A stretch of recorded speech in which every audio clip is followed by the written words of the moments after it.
معزز ناظرین السلام علیکم۔ سلطان محمد فاتح کے بولم 31 کے پارٹ 1 میں خوش آمدید۔ ایپیسوڈ کے آغاز میں ہمیں پچھلی ایپیسوڈ کے کچھ مناظر دکھائے جاتے ہیں۔ ہم دیکھتے ہیں کہ عثمانی دستے کس طرح یکے بعد دیگرے قسطنطنیہ کی طرف رواں دواں ہوتے ہیں۔ دونوں اطراف کے سپاہی کیسے بڑھ چڑھ کر جنگ میں حصہ لے رہے ہوتے ہیں اور بے دریغ اپنی جانیں قربان کرتے ہی چلے جاتے ہیں۔ جنگ میں عثمانیوں نے کیسے بڑا نقصان اٹھایا۔ سب دستوں کے بعد سلطان بھی اپنے محافظوں کے ساتھ قسطنطنیہ کی جانب رواں دواں ہو جاتے ہیں۔ حسن قسطنطنیہ کی بلندی پر عثمانی جھنڈا لہرا دیتا ہے۔ سلطان محمد کو قسطنطنیہ میں داخل ہوتے ہوئے دیکھ کر بلندی پر کھڑا ایک بزنطینی سپاہی کہتا ہے، یہ سلطان محمد ہے، یہ سلطان محمد ہے۔ سلطان کو دیکھتے ساتھ ہی شہنشاہ قسطنطینوس اور اورحان چونک جاتے ہیں اور سلطان آگے بڑھتے ہوئے کہتے ہیں، یا مریں گے یا ماریں گے، اللہ اکبر۔ یہ کہتے ساتھ ہی سلطان بزنطینی سپاہیوں پہ حملہ آور ہو جاتے ہیں۔ دوغان بلند آواز سے کہتا ہے، شاباش سپاہیوں، سلطان کی حفاظت کرو، سلطان کی حفاظت کرو۔ سلطان کو اس طرح بے خوف لڑتے ہوئے دیکھ کر سلطان کا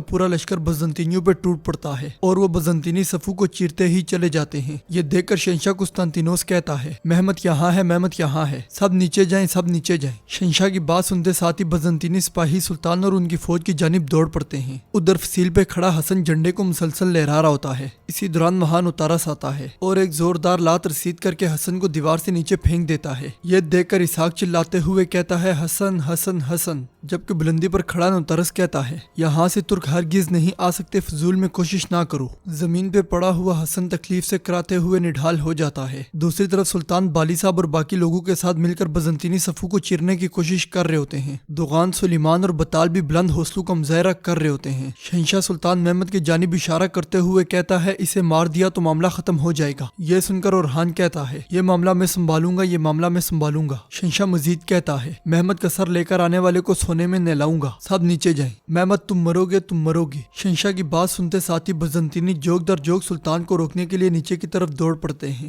ادھر اسحاق پاشا کے سپاہی دروازہ توڑنے کے لیے سر دڑ کی بازی لگا رہے ہوتے ہیں اور بزنطینی بھی دروازے کو بچانے کے لیے پوری کوشش کر رہے ہوتے ہیں۔ زمین پہ پڑا ہوا حسن تکلیف سے کرا رہا ہوتا ہے، جبکہ دونوں اطراف کے سپاہی ایک دوسرے پر مسلسل تیر برسا رہے ہوتے ہیں۔ اسحاق حسن کو اٹھانے کے لیے بزنطینی سپاہیوں کے ساتھ تیر اندازی کر رہا ہوتا ہے اور کہتا ہے، میں آ گیا بیٹا، میں آ گیا۔ اسی لمحے ایک تیر اسحاق کے آگے کھڑے سپاہی کو آ لگتا ہے۔ یہ دیکھ کر اسحاق کے ساتھ کھڑا سپاہی کہتا ہے، ہم مزید مزاحمت نہیں کر سکتے پاشا۔ اگلے ہی لمحے اوپر سے آنے والا تیر اس سپاہی کی آواز ہمیشہ کے لیے بند کر دیتا ہے۔ اسحاق کے دائیں بائیں اس کے سپاہی مرتے ہی چلے جاتے ہیں اور اگلے ہی لمحے ایک تیر آ کر اسحاق کی بازو میں پیوست ہو جاتا ہے۔ یہ دیکھ کر سپاہی بلند آواز سے کہتے ہیں، پاشا کو بچاؤ، پاشا کو بچاؤ۔ اسی لمحے غدار فرت وہاں آ جاتا ہے اور ایک بزنطینی سپاہی کو تیر مارنے کے بعد کہتا ہے، میں پہنچ آیا میرے پاشا، میں پہنچ آیا۔ یہ کہتے ساتھ ہی وہ اسحاق کے سامنے بیٹھ جاتا ہے اور اوپر سے آنے والا ایک تیر اس کے کندھے میں پیوست ہو جاتا ہے۔ یہ دیکھ کر اسحاق اسے سہارا دیتے ہوئے سپاہیوں سے کہتا ہے، فرحت پاشا کی حفاظت کرو، فرحت پاشا کی حفاظت کرو۔ اسحاق کا حکم ملتے ہی سپاہی ان کے سامنے ڈھالو کا حصار بنا لیتے ہیں۔ دوسرے دروازے پر موجود زگنوس پاشا اپنے سپاہیوں کا جوش بڑھاتے ہوئے کہتے ہیں، شاباش میرے سپاہیوں، مزاحمت دکھاؤ، مزاحمت دکھاؤ، ہمت کرو۔ مگر ان کے سپاہی بھی مسلسل مر رہے ہوتے ہیں۔ سلطان محمد بزنطینی سپاہیوں کو جہنم واصل کرتے ہوئے مسلسل آگے بڑھتے ہی چلے جاتے ہیں اور اپنے سپاہیوں کا جوش بڑھاتے ہوئے کہتے ہیں، شاباش میرے شیرو، ہمت دکھاؤ، ہمت دکھاؤ۔ اسی دوران بزنطینی سپاہی دیوار پر چڑھنے والے زگنوس پاشا کے سپاہیوں کو یونانی آگ کے ساتھ جلا دیتے ہیں۔ اپنے سپاہیوں کو مسلسل شہید ہوتا ہوا دیکھ کر زگنوس پاشا ایک سپاہی سے کہتے ہیں، فوراً خلیل پاشا کے پاس جاؤ، اسے صورتحال سے آگاہ کرو، فوراً امداد بھیجیں۔ حکم ملتے ہی سپاہی وہاں سے چلا جاتا ہے، جبکہ اسحاق کا لشکر بھی بہت بری صورتحال سے دوچار ہو جاتا ہے۔ جو سپاہی بھی آگے بڑھنے کی کوشش کرتا ہے بزنطینیوں سے موت کے گھاٹ اتار دیتے ہیں۔ شکست کو آنکھوں کے سامنے دیکھ کر اسحاق بہت دکھی ہو جاتا ہے اور بلند آواز سے کہتا ہے، فوراً جندارلی پاشا کو صورتحال سے آگاہ کرو۔ دوسری طرف قسطنطنیہ کی دیوار کے اندرونی حصے میں گمسان کا رند پڑا ہوتا ہے۔ اسی دوران ایک سپاہی اپنے سپاہیوں کو ہٹاتا ہوا آگے بڑھتا ہے اور بلند آواز سے کہتا ہے، زگنوس پاشا کی جانب سے معلومات ہے پاشا، ہم نے بہت کچھ کھو دیا ہے اور شہید بہت زیادہ ہیں، ہمیں بکھرنے میں پریشانی ہو رہی ہے۔ وہ پوچھ رہے ہیں کہ مرکزی دروازے پر کیا صورتحال ہے۔ جندارلی پوچھتا ہے، اسحاق پاشا اور زگنوس پاشا کیسے ہیں؟ جواباً سپاہی کہتا ہے، فرحت پاشا زخمی ہوئے ہیں، ان کا زخم شدید ہے، اسحاق پاشا بھی زخمی ہے، میں نہیں جانتا کہ وہ مزید کتنی دیر برداشت کر سکتے ہیں۔ سلطان ہر چیز سے بے خبر مسلسل آگے بڑھتے ہی چلے جاتے ہیں۔ یہ دیکھ کر شہنشاہ کہتا ہے، شاباش محمد کو مار ڈالو، یہ معاملہ یہیں پر ختم کرو۔ سلطان لڑتے لڑتے اپنے آس پاس موجود بزنطینی سپاہیوں کا خاتمہ کرتے ہی چلے جاتے ہیں۔ یہ دیکھ کر اورحان اپنا تیر سلطان پہ تان لیتا ہے۔ یہ منظر دیکھتے ساتھ ہی اس کے ساتھ کھڑا دمتری بہت پریشان ہو جاتا ہے اور اورحان کو روکتے ہوئے کہتا ہے، رک رک جاؤ، اسے یہاں سے مارنا ناممکن ہے، میں اپنے آدمیوں کے ساتھ جا کر مہمت کو مار سکتا ہوں، مگر شہنشاہ کہتا ہے ہمیں اپنی صلاحیت دکھاؤ اورحان۔ شہنشاہ کی بات سنتے ساتھ ہی اورحان تیر چھوڑ دیتا ہے جو سیدھا جا کر سلطان کی زیرہ پہ لگتا ہے اور سلطان لڑکھڑا جاتے ہیں۔ سلطان کے سنبھلنے سے پہلے ہی ایک بزنطینی سپاہی لمبے نیزے کے ساتھ سلطان پہ حملہ آور ہو جاتا ہے، جس کی وجہ سے سلطان زمین پہ گر جاتے ہیں۔ یہ دیکھ کر جندارلی کے منہ سے بے ساختہ نکلتا ہے میرے سلطان میرے سلطان، جبکہ سلطان کا حفاظتی دستہ سلطان کے اوپر حصار بنا لیتا ہے۔ یہ منظر دیکھ کر شہنشاہ اور اورحان بہت خوش ہوتے ہیں اور شہنشاہ کہتا ہے تم مار گرائے گئے ہو مہمت، سب مہمت کو ماریں گے، شاباش نیچے چلو۔ سلطان کے کھڑے ہوتے ساتھ ہی جندارلی چیختے ہوئے کہتا ہے سلطان کی حفاظت کرو، سلطان کی حفاظت کرو۔ جندارلی کا حکم ملتے ساتھ ہی سلطان کا محافظ دستہ سلطان کو لے کر پیچھے ہٹنے لگ جاتا ہے۔ اورحان کہتا ہے آخرکار اسے وہ مل گیا جس کا وہ مستحق ہے۔ جنگ کا یہ وہ لمحہ ہوتا ہے جہاں سلطان کا لشکر ہر طرف شکست کھا جاتا ہے۔ زگنوس پاشا اور اسحاق پاشا کی فوج بھی بری طرح پٹ رہی ہوتی ہے اور جندارلی بلند آواز سے واپسی کا حکم دیتا ہے۔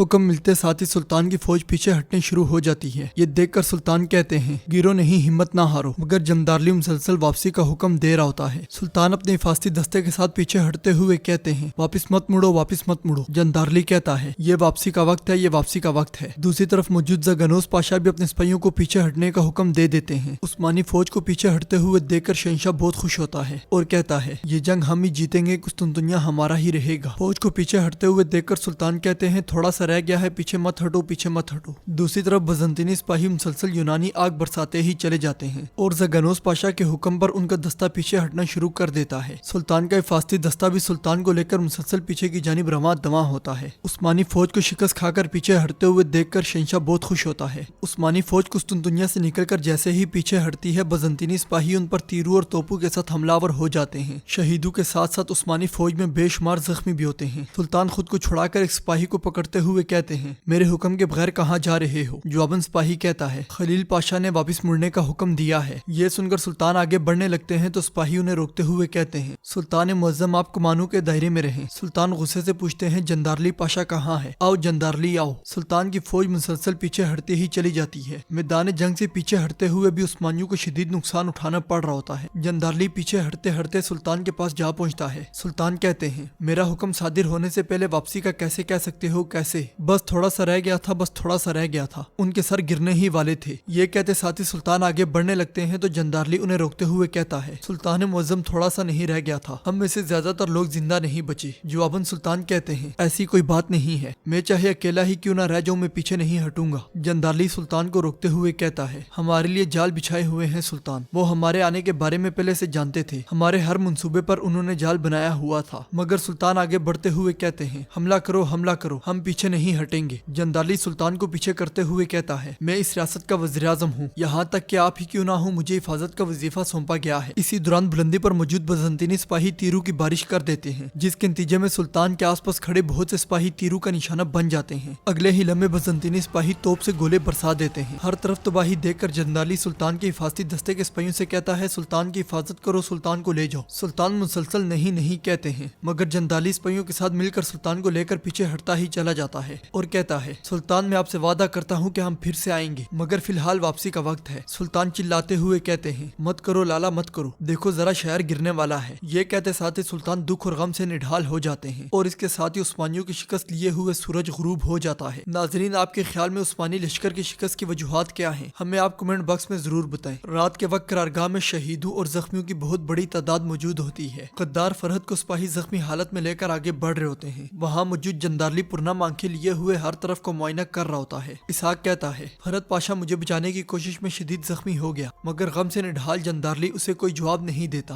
ہر طرف افراتفری کا سما ہوتا ہے۔ اکنجی، جانصیری، درویش سب زخمیوں کی مدد کر رہے ہوتے ہیں۔ بالیب سپاہیوں کے ساتھ حسن کو لے کر آگے بڑھ رہے ہوتے ہیں۔ سلطوق نے زخمی ستلمش کو اٹھایا ہوتا ہے اور آگے بڑھتے ہوئے کہتا ہے فکر مت کرو بھائی، تم بس مضبوط کھڑے رہو، دیکھو میں تمہاری جگہ سرنگیں کھودوں گا۔ ستلمش کیا تم مجھے سن رہے ہو؟ حوصلہ رکھو بھائی، حوصلہ رکھو۔ یہ سارے مناظر دیکھتے ہوئے جندارلی کے حوصلے ٹوٹ جاتے ہیں اور وہ لڑکھڑاتے ہوئے قدموں کے ساتھ آگے بڑھنے لگ جاتا ہے۔ سلطان کے خیمے کے باہر پہنچنے پر وہاں کھڑا سپاہی کہتا ہے سلطان کسی سے نہیں ملنا چاہتے پاشا۔ یہ سننے کے باوجود جندارلی آگے بڑھنے کی کوشش کرتا ہے تو سپاہی اسے روکتے ہوئے کہتا ہے حکم واضح ہے پاشا۔ یہ سن کر جندارلی نہ چاہتے ہوئے بھی وہاں سے پلٹ جاتا ہے۔ ناظرین اس کے ساتھ ہی ایپیسوڈ کا اختتام ہوتا ہے۔ امید کرتے ہیں آپ کو ویڈیو پسند آئے گی۔ ویڈیو پسند آئے تو ویڈیو کو لائک کریں، چینل کو سبسکرائب کریں اور بیل آئیکن پر لازمی کلک کریں۔ ملتے ہیں انشاءاللہ اگلی ویڈیو میں۔ اللہ نگہبان۔